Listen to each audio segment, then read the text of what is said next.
Escuela Secundaria General Bicentenario, clave 32D0049A. Historia de México 2, turno matutino. Es un placer para mí de nuevo estar con ustedes en esta sesión y en esta semana. Espero y se encuentren muy bien. Vamos a continuar viendo el tema de poder desigual, sociedad desigual. Vamos a revisar los subtemas: la región norte, clases sociales e injusticia social, así como la tendencia a la dictadura en el Estado mexicano. Los invito a que me acompañen. La región norte. Como recordarás, Aridoamérica desde el México antiguo y durante el virreinato tuvo una baja densidad demográfica. La nueva ley de colonización en 1830 intentó frenar las colonias de estadounidenses, construir fortificaciones, impedir la entrada de extranjeros sin pasaporte, frenar la migración de esclavos, cobrar impuestos y establecer aduanas. Sin embargo, para 1834 la proporción apenas cambió de 21% de mexicanos y 79% de estadounidenses. Tras la firma del Tratado de Guadalupe Hidalgo, el interés de los estadounidenses por adoptarse de más territorio de México tuvo nuevas expresiones en la década de 1850. La primera de ellas fue la compra del territorio de la Mesilla en diciembre de 1853, pues para Estados Unidos de América tenía varios objetivos: conseguir terrenos para construir un ferrocarril que comunicara los estados esclavistas del sur con California, que nunca se construyó, explotar los fértiles suelos de este valle, garantizar el artículo 6 del Tratado Guadalupe Hidalgo, que concedía a los estadounidenses el derecho de pasar por el río Gila y el Colorado hasta el Golfo de California, y delimitar la frontera entre ambos países según el artículo 5 del mismo tratado, lo que había quedado pendiente. Estos intereses confluyeron en la política del gobernador de Nuevo México, quien proclamó en 1853 de marzo de ese año la anexión de la Mesilla. El gobernador ocupó esta región con grupos de voluntarios y algunas tropas. Por ello, el gobernador de Chihuahua marchó con una fuerza militar para hacerle frente. Sin embargo, fue obligado a detenerse por el gobierno mexicano debido al inicio de las negociaciones. Para resolver el conflicto, Estados Unidos de América presentó 5 propuestas para comprar los territorios del norte, que incluían, en el caso más extremo, la venta de Baja California, Sonora, Chihuahua, Coahuila y parte de Nuevo León, Tamaulipas, Sinaloa y Durango. La posibilidad de otra guerra con Estados Unidos y el riesgo de perder más territorio orilló a Antonio López de Santa Anna a aceptar la venta de la Mesilla y el libre tránsito de personas y mercancías por el Istmo de Tehuantepec, Veracruz y Oaxaca, para solucionar el enfrentamiento rápidamente. El segundo intento de expansionismo estadounidense sobre el territorio mexicano fue con el Tratado Mactlán-Ocampo, negociado durante la Guerra de Reforma con Benito Juárez a cambio de 4 millones de pesos y el reconocimiento de su gobierno liberal. Dicho acuerdo representaba una extensión del artículo 8 del Tratado de la Mesilla al conceder a Estados Unidos de América el libre paso a perpetuidad por el Istmo de Tehuantepec, incluyendo tropas, armas o municiones, y el derecho de intervenir militarmente para proteger a sus ciudadanos e intereses sin la autorización del gobierno mexicano. Además, concedía 2 derechos de paso más: el primero de Nogales a Guaymas y el segundo de Matamoros a Mazatlán, cruzando todo el norte del país. Si bien el tratado no cedía la soberanía ni la propiedad de estos territorios, era evidente en el contexto del expansionismo estadounidense el peligro que este acuerdo implicaba para el futuro de la soberanía nacional. La negociación inicial exigía la venta de Baja California, Sonora y parte de Chihuahua, a lo que el gobierno de Juárez, igual que el de Santa Anna, nunca accedió. Por fortuna, el tratado no fue ratificado por el Congreso estadounidense, aunque fue firmado por su presidente, y el de México en diciembre de 1859 no tuvo vigencia. El establecimiento de una política eficaz para la colonización del norte llegó con los liberales, respaldada por el fortalecimiento del Estado mexicano durante la República restaurada y el Porfiriato.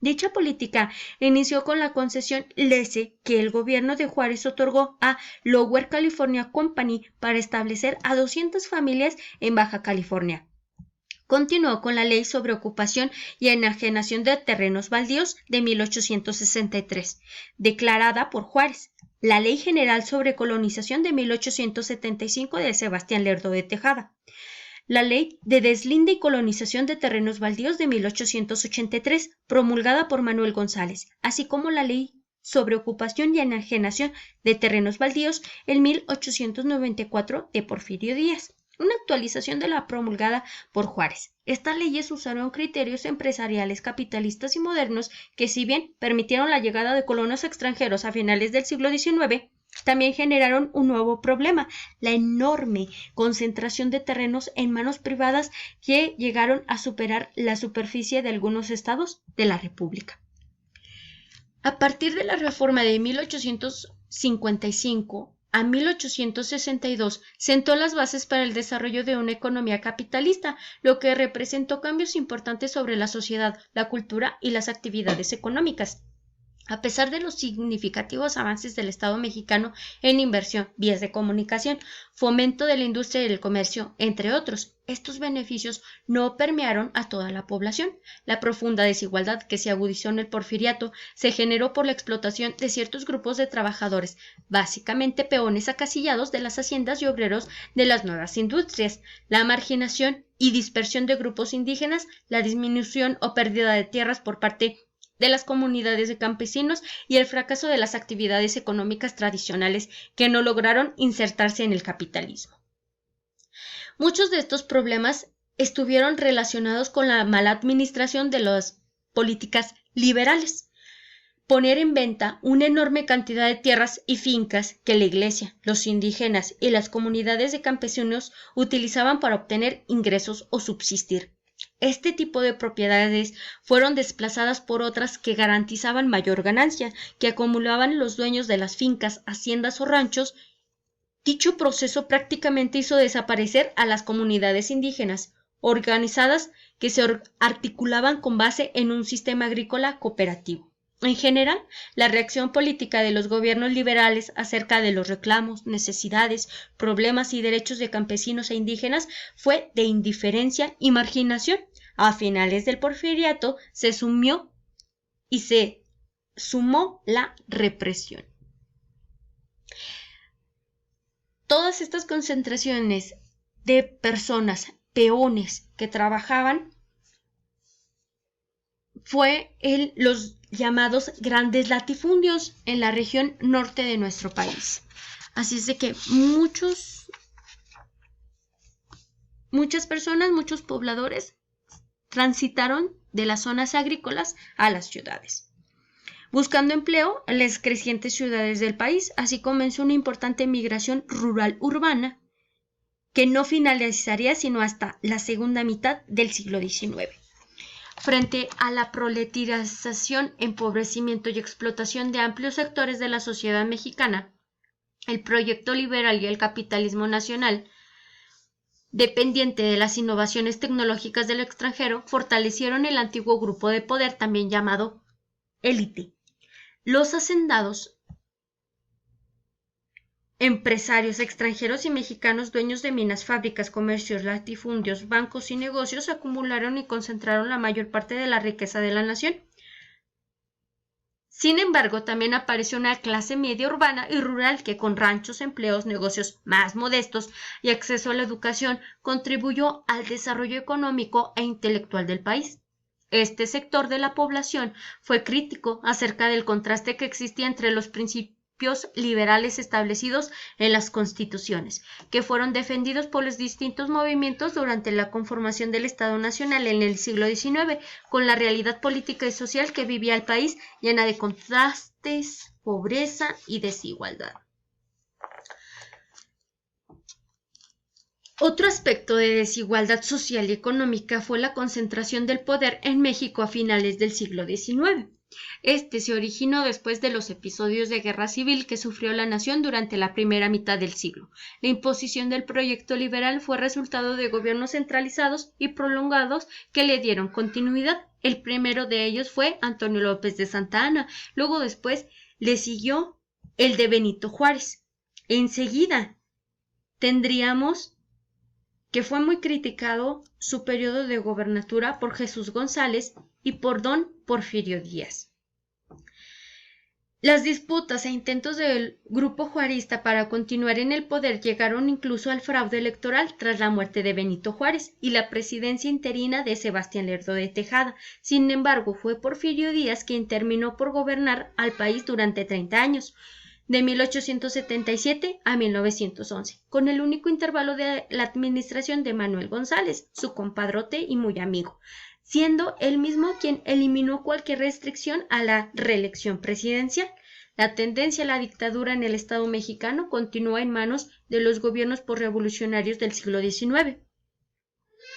Estos terminaron por consignar un régimen de partido hegemónico, primero llamado Partido Nacional Revolucionario, luego Partido de la Revolución Mexicana y finalmente Partido Revolucionario Institucional, que se mantuvo en el poder durante 70 años, de 1930 al 2000, sin permitir ningún tipo de alternancia política salvo en sus últimos años.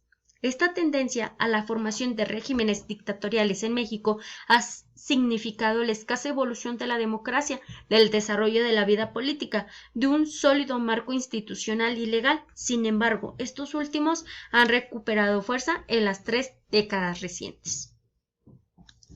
Y llegó la hora de la tarea. Durante esta semana vas a realizar 2 actividades. La primera es que en el cuaderno de apuntes de tu asignatura de Historia de México 2, realizarás una línea del tiempo en la que ubique los hechos y procesos que conformaron la colonización del norte del país en el siglo XIX.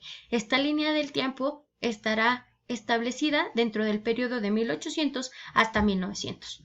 Por último, escribe las ventajas y desventajas políticas, económicas y sociales de las dictaduras que apoyaron el proyecto de nación basado en el liberalismo. Te puedes apoyar de las siguientes páginas en tu libro de Historia de México 2, en otro libro, en internet o en cualquier otra fuente. En tu libro de historia lo vas a encontrar de la página 71 a la página 77.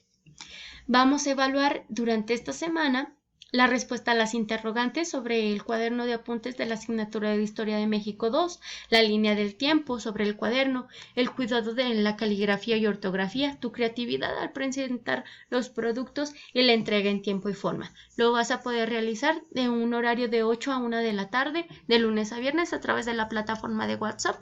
Te dejo mi número de contacto para que lo puedas mandar, 492-140-9071. Fue un placer haber estado contigo. Que tengas excelente inicio de semana.